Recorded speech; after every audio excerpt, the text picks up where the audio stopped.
abikisaka ba myom ba maladie ba rein nzambe oya restauraka ba maesha bato nzambe oya restauraka mabala bato nzambe oya pesaka ba promotion akutani na yo sikoyo place ozolanda nga bien aimé ndenge na bisa yo nzambe aye na rendez-vous na yo et pendant que nazolo ba bien aimé Bible lobi que il y avait dans cette piscine quelqu'un il avait fait 38 ans malade Mutuana azangaki bandeko Mutuana azangaki mutako edeye mais cet homme là nakata fina ye azaki déjà désespéré pendant que azaki désespéré bien aimé Bible bisinga chaque jour abane ko vivre ko baninga banda ko vivre miracle mais yemoko miracle ezalaki te na fina ye yemoko miracle avec ko expérimenter en côté nengina bisayo il faut avoir la foi. Et il faut voir la considération à la parole de Dieu. Oui, shalom, shalom, bande konanga, obazolandangai. Moi, c'est le prophète Eric Akitoko, il y a ministère de la restauration. Naye natongo, naye lelo ko présenter yo émission oyo na AS Info na okolandangai information nanga to émission nanga ezali le miracle est possible. Pendant longtemps, on souffrit. Pendant longtemps, on obéla. Mais on zanga place au cause de solution. Mais Zambe oyo. Oyo ya Israël, Zambe oyo, ya Abraham, ya Jacob, Isaac, aza présent liboso bomoina yo. Ne mission nazo sala bien aimé, Zamba pesinga message oyo pona lancer ngo partout dans le monde. Okoza na Amérique, oza na Europe, oza na Zine, Océanie, Zambe azana posana yo. Na tembo nazo partager na yo sikoyo peso okolandanga, bien aimé ezali intitulé et Fata ouvre-toi. Bien aimé ezana mutumoko andimako kufa pona biso. C'est pour cela ceux qui ont fongoli na livre beaucoup plus Jean 3,16. La Bible me dit, ne t'ai-je pas dit, si tu crois tu verrais la grâce. La Bible dit clairement, Dieu a tant aimé le monde, il a donné son fils unique, afin que quiconque croit à lui ne périsse pas, mais qu'il ait la vie éternelle. Bien-aimé, Zambe azana vie, azana posa pesayo. Place aux alliés aux Olandangaï, ndekonanga mwasi mobile, nangina bisayo mai ya piscine comme déjà ouvert. Le long Zambe nangai, azo sala quelque chose na vie na yo. Quelle que soit maladie, quel que soit ma problème, quelle que soit ma difficulté, nazoye bisayo lelo Dieu est à rendez-vous avec toi. Pesio kolandanga, nangina bisayo lelo bazo bikisayo teme nanga on azo développé bien aimé on zamba pesinga efata efata cela veut dire ouvre-toi bien aimé mutu o azo se sentir aza kokangama ezana moto moko ta ko bikisayo si ce n'est que Jésus Nazareth. Bien aimé na kati ya Bible na livre beaucoup plus ya Jean 5 soko bandi na premier verset jusqu'à 4 okomona Bible zoloba il y avait une piscine ana ezala ki wapi na kata Israël. Et na kata piscine balobi ke ezaki na ba maladie ebele ba banda koya. Mais parmi ba maladie on a mutu na mutu zaki na problème na ye. Mais Bible bisingai pendant que il y avait un grand nombre de malades.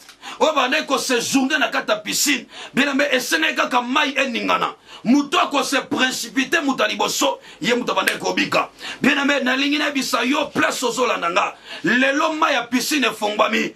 Zambe oya sala ka miracle. Zambe oya biki sakaba sida. Zambe oya biki ba epilepsie. Zambe oya biki sakaba myom. Ba maladie ba rein. Zambe oya restauraka ba maesha bato. Zambe oya restauraka mabala bato. Zambe oya pesaka ba promotion akutani na yo sikoyo. Place ozolanda nga bien aimé. Nangina bisayo Nzambe aye na rendez-vous na yo. Et pendant que nazolo ba bien aimé, Bible lobi que il y avait dans cette piscine quelqu'un, il avait fait 38 ans malade. Mutuana azangaki bandeko, Mutuana azangaki mutako edeye. Mais cet homme-là, nakata fina ye, azaki déjà désespéré. Pendant qu'azaki désespéré, bien aimé, Bible bisinga, chaque jour, abane ko vivre ko baninga banda ko vivre miracle. Mais yemoko miracle, ezalaki te na fina ye. Yemoko miracle, avec ko expérimenter en côté. Nengina bisayo, il faut avoir la foi. Et il faut voir la considération à la parole de Dieu. Il faut voir la détermination même si les choses ne marchent pas. Mais cet homme-là, il avait le vrai, il avait le sait, mais abandonna qui est. Bien aimé, yo mutosa abandonné, yo mutosa délaissé, yo mutosa écarté, yo mutosa mal compris. Nengina bisayo sikoyo, nengo zolandanga, Zambe azana rendez-vous na yo. Et ça, va vu un miracle dans l'ancien système. Mais dans cette année 2019, il y a un nouveau système qui est établi.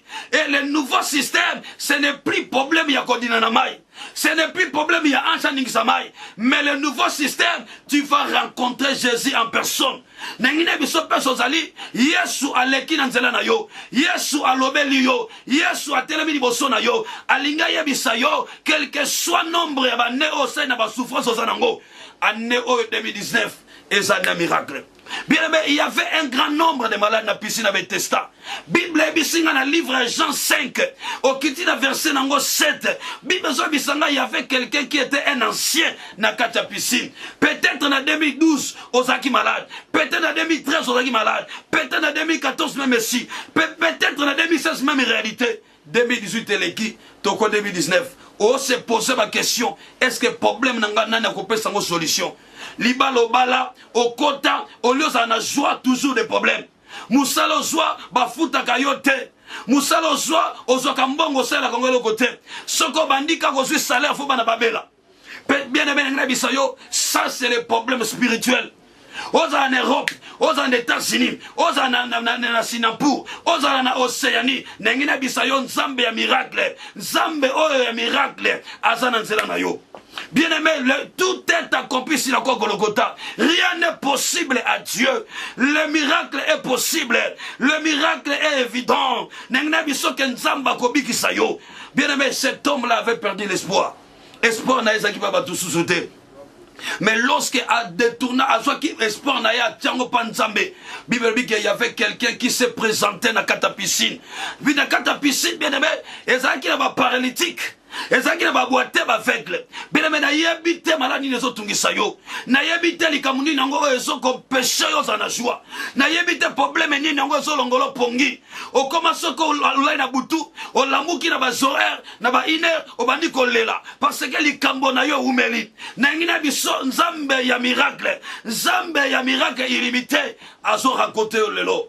Bien aimé, rien n'est possible à celui qui croit. Sauf que l'andinga bien aimé, quel que soit maladie na yo, ko bomba te bien aimé, benga mosakoli a bonde la pona yo. Et puis prière na kosa la pona yo, et ça na batoazo témoigner miracle. Na yeka kana bana bakao ezali difficile. Na zana posa bakao ezali difficile. Bakao ba docteur balembi, bakao batamokili babwa kishi. Nde zambe ayaka komonisa mone na ye. Nengina bisayo ne t'ai pas dit, si tu crois tu verras la grâce de Dieu. Na moment ozola nanga, benganga na sambela yo, benganga na déclarer pour na yo, benganga na mona prière, na perso ba directive, molimo santu ya nzam, e ko bikisa yo, molimo santu ya nzam, e ko restaurer yo, molimo santu ya nzam, e ko stabiliser libota na yo. Et cet homme, il avait perdu l'espoir. La Bible me dit cet homme, il avait perdu l'espoir. Mais lorsqu'il avait perdu l'espoir, pour lui, il croyait que c'est fini. Mais la Bible m'a dit, il y avait quelqu'un qui était présenté dans la piscine de Bethesda. Moutouana tanga poussani, ayebisi, abi, que veux-tu que je te fasse? Oh, mada sekeba. Mais Moutouana m'a dit qu'on réponde. Alors, bingai nazana moutute, oh, yako dilisanga na kata piscine. Soki ma esanini, et ningani. Et mais ma explication d'ailleurs, avant qu'on dit matin que Mouton ça qui peine peut-être à les solutions. Peut-être pas aux alliés la ninga. Aujourd'hui est-ce qu'à travers cet homme de Dieu, n'a cause de solution dans la Yesu Masia. Nangina bisayo je t'assure, il y a un Dieu de tikotak est là, un Dieu de miracles est là. Soki kako telemi, au bengi biso, tokobon de la peau na yonza bakobi kisayo. Cet homme ne comprenait pas que ce jour-là, c'était la fin de sa souffrance. Nangina bisayo 2019 oy. Et ça souka ya souffrance na yo. Et ça année où il faut vivre joie. Et ça il faut vivre stabilité. Et ça il faut vivre l'enthousiasme na kata libota na yo. Na ibisa ki bien aimé peut-être au bala, mais osaka ki mettre la mariage. Oza moi si batilo mobali andoki. Oza mobali batilo moi sandoki. Mais moi si on a bando fana na ye, osataka kimiate. Mobali wana bando fana na ye, osataka kimiate. Peut-être au botakate, bazoba na yo, bakena na bango na deuxième monde. Au comment le soko suisem, 3 mois 2 mois. Eh bimi, na ngina bisayo nzambe o apesa kabana. Asa na rencontre na yo. Cet homme, il avait perdu l'espoir. Cet homme, il n'avait plus la foi. Mais ce jour-là, il a vu simplement une personne. Cette personne-là, je te présente ce matin, c'est quelqu'un qui est fort. Cette personne que je te présente, bien-aimé, là où tu me suis, Cette personne-là est capable de tout. Nengina bisayo maladi lezo bikalelo. Nengina bisayo kozanga na yo sila lelo. Nengina bisayo manque ya kimia ezo sila lelo. Et cet homme-là, il a rencontré Jésus. Et cet homme-là a rencontré Jésus. La Bible me dit, Jésus lui a posé la question. Que veux-tu que je te fasse? Mais cet homme-là, il a commencé à faire des explications. Ici, dans cette piscine, si quelqu'un se précipite, lorsque l'eau est agitée, la personne obtient le miracle. Mais moi, je n'ai personne pour me jeter. Bien aimé, le problème de Dieu, ce n'est pas que les gens puissent venir de te soutenir. Ce n'est pas le problème de Dieu que les gens puissent t'accompagner. Mais même si tu es seul, tu te sens dans la solitude, l'Éternel a besoin de faire quelque chose dans ta vie. C'est pour cela, là où tu me suis, bien-aimé, Nangina Bisayo, Zambe ya miracle illimité, Azo Koti sa miracle na vie na yo. Cet homme, il a fait le miracle. Là, à l'occurrence d'une femme de perte de sang, qui avait perdu toute sa richesse. A Bébisi Bambongo, a Moni Batakis, a Moni Banganga. Mais solution, ça l'a quitté. Mais la Bible me dit, cette femme-là, lorsqu'il était en face de plusieurs personnes, mais il y avait une personne qui s'appelait Jésus. La Bible me dit, cette femme n'a pas voulu rester comme ça. Mais elle a fourni l'effort. Ake asimbi kakarobi ya Yesu. Bible bisinga ke makile s'arrêter. Nengina bisayo bien aimé, quel que soit mbongo bebisa, quel que soit ba richesse au perdant, pour na oluka guérison na likamuna yo, pour luka solution au problème na yo. Nengina biso ke lelo, il y a quelqu'un qui est près de toi pour te donner la solution. Et cet homme, il avait trouvé le miracle. Cet homme, il avait trouvé la guérison. Jésus a dit, prends ton lit, marche. Nengine biso la 2019 yo. Et loko nyoso bundisaka yo. Yonde mutoko tombo lango po bwaki yango. Ce que ça maladie, ce que ça qui célibat, ce que ça pauvreté, ce que ça maladie incurable. Nengine biso lelo, zamba so peso pouvoir. Yakotombo la pe yakobwa kango. Cet homme-là, ce jour-là, la Bible me dit, Mbeto bane komemaye chaque jour, mais akoma ki na probabilité, akoma ki na makoki, ya kotombo la mbeto wana pake nango. Et nangine bisayo beneme, nzambe ya miracle ça na rencontre na yo. Celui-là qui avait dit à Bartimée, recouvre-toi la vie. Celui qui était mendiant avec, celui qui souffrait chaque jour pour mendier, mais ce jour-là, l'Éternel a passé dans son chemin. Et cet homme a vu. Il a recouvert la vie. Cela veut dire, na vie na yo, okakande baninga ba kendaka liboso, ndenge baninga ba botaka, ndenge baninga ba balaka, ndenge baninga ba sana bonne santé, mais toi-même tu vis le contraire. Yango na ngina biso yo bien-aimé, lelo yo moko faut témoigner. Lelo yo faut moko témoigner. Miracle oyo Nzambe azo salela yo. Miracle oyo Nzambe azo salela yo. Ezaki na ndeko moko, azaki na kati église nanga. Cet homme-là, na marche na ye bien-aimé, Akbatideli moi si moka malade. Moi si wana bimi na ye après un moment donné abani ko senti ba malade nzoto. Akesa l'examen hôpital. Docteur a yebisa lobi ozali atteint na maladie incurable. Et cet homme là, il est venu me voir en pleurant, je lui ai dit mon frère Kobangate Zambe Oyo asali kona sala ba moy. Zambe Oyo alobi quand il a aimé le monde, il a donné son fils unique. Et la mort de Jésus nous a amené la solution. Je me suis dit, je dois prier pour cet homme. De même, il y a des gens qui ont de même, pas dans la situation, mais n'ayina bisayo lelo, ceux qui ont bengi biso, to bondeli ponayo, zamba kosalo miracle. Le Dieu de miracles illimité. Et cet homme-là, il avait perdu l'espoir. Pour lui, il voyait comment il va mourir. Je lui ai dit, le Seigneur est avec toi. Je me suis disposé, il y a qu'au bon de l'aïe, il y a qu'au prier pour l'aïe. Et en même instant, nous avons passé les miracles. Nous avons peut-être dans la même situation, peut-être dans la même réalité, nous vivre. Zambe aye na rencontre na yo, Zambe aye na rencontre na yo, aibi singa na yebi sayo, que l'oko mokote eleke la kaye, et puis l'oko mokote eko leke la yo, parce que ozali moi na nabilaka, place ozali, nangina bisayo, Zamba aye na rencontre na yo.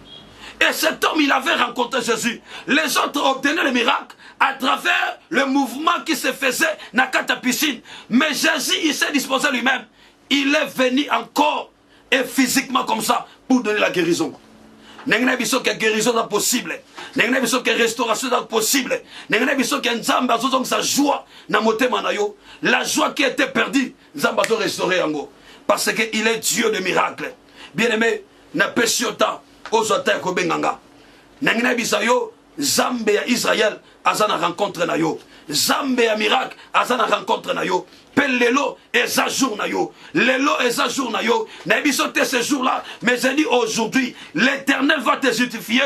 L'Éternel va te restaurer. Toi que les hommes ont abandonné parce que tu es malade. Toi que le mari, il a quitté la maison parce que tu n'as plus de moyens. Et toi que tu es dans la solitude. Tu n'as aucune personne qui peut te soutenir. Ngana émission Nzambe à Israël. Lelo a son consolation. Parce que rien n'est possible à Dieu. Et cet homme avait perdu l'espoir. Cet homme avait perdu même la santé. Cet homme avait perdu même la joie. Pendant 38 ans, quelle que soit la durée de la nuit, le soleil apparaîtra. Aujourd'hui, je te dis, bien-aimé, le soleil est apparu dans ton chemin. Le Dieu d'Israël est apparu dans ton chemin. Il est venu pour te donner la solution. Zambé alingio zanakati ya joie. Zambé alingio zanakati ya paix. Paix omo ki le botola yo. Zambé zozongisela yo. Cet homme, il avait obtenu la guérison. Yesu yebisabi tambola kende. Et spontanément, cette personne a soit qui guérison. Nengne biso, li kamonayo ba docteur babi que c'est impossible. Li kamonayo bande ka fami ba moni babi pona yo esili. Bazo sela yo kota mabele. Nengne biso ki mabele ko sansa yo. Nengne biso ki yo ko kufa te. Nengne biso ki yo ko kufa te na projet bangunia na yo.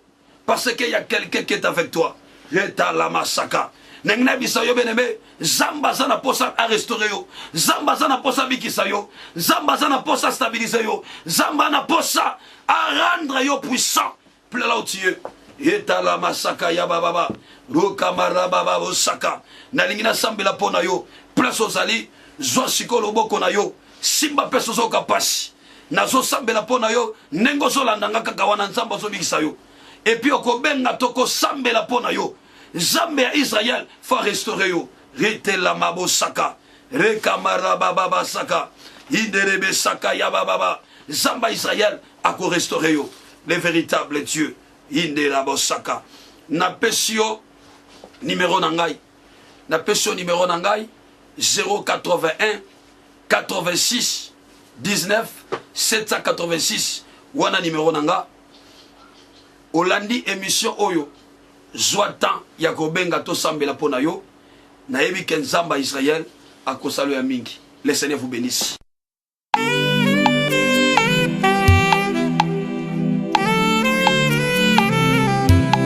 Zambo biki sakaba miom ba maladie ba rein Zambe oya restaura ba maesha bato Zambe oya restaura ba bala bato Zambe oya pesa ka ba promotion akutani na yo sikoyo plus ozola nanga bien-aimé nangina bisa yo Zambe ayena rendez-vous na yo et pendant que nazolo ba bien-aimé Bible lobi que il y avait dans cette piscine quelqu'un il avait fait 38 ans malade. Mutuana azanga ki bandeko, mutuana azanga ki mutako edeye, mais cet homme-là, nakata finaye, azaki déjà désespéré. Pendant qu'il azaki désespéré, bien aimé, Bible bisinga, chaque jour, abane ko vivre ko baninga bando ko vivre miracle, mais yemoko miracle, et zalaki te na finaye. Yemoko miracle, avec ko expérimenter en côté. Nengina bisayo, il faut avoir la foi. Et nengina bisayo, il faut avoir la considération à la parole de Dieu.